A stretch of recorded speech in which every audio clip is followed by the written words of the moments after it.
Waalaikumsalam warahmatullahi wabarakatuh. Orang yang sedang dan berhadas besar. Hadas sedang itu junub. Apakah junub disebabkan hubungan seksual suami istri ataukah junub itu disebabkan inzal mani? Hadas besar itu ada menstruasi, ada nifas. Hadas sedang dan hadas besar yang mewajibkan mandi ini, salah satu pantangannya, larangannya adalah al-muqsu fil masjid, menetap di dalam masjid.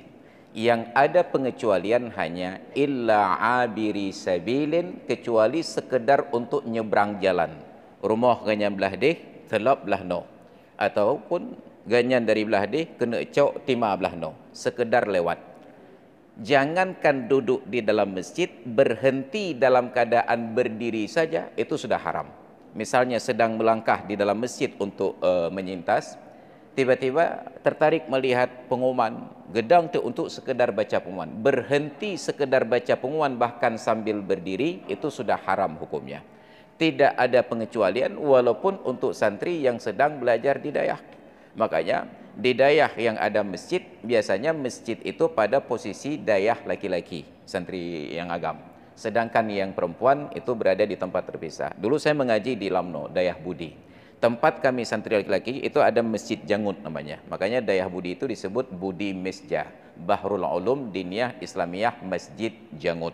Ketika terjadi tsunami yang dayah laki-laki runtuh, berpindah dayah laki-laki ke dayah perempuan, yang perempuan dipindahkan ke tempat lain. Dibangun masjid lagi di tempat laki-laki bermukim.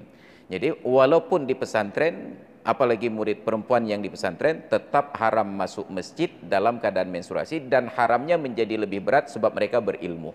Mungkin orang awam karena tidak ada ilmu dimaafkan masuk masjidnya, tapi tidak dimaafkan karena dia tidak belajar. Demikian. Terima kasih. Ya.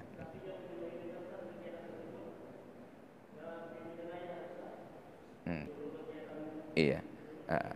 Walaupun yang melakukannya pimpinan dayah, bila sudah terjadi ada orang perempuan menstruasi masuk masjid, tetap itu hukumnya haram. Hanya dimaafkan kondisi darurat. Mana contoh darurat? Abu Hurairah Ad-Dusi, beliau itu tinggal di Masjid Nabi sebagai ahlus suffah.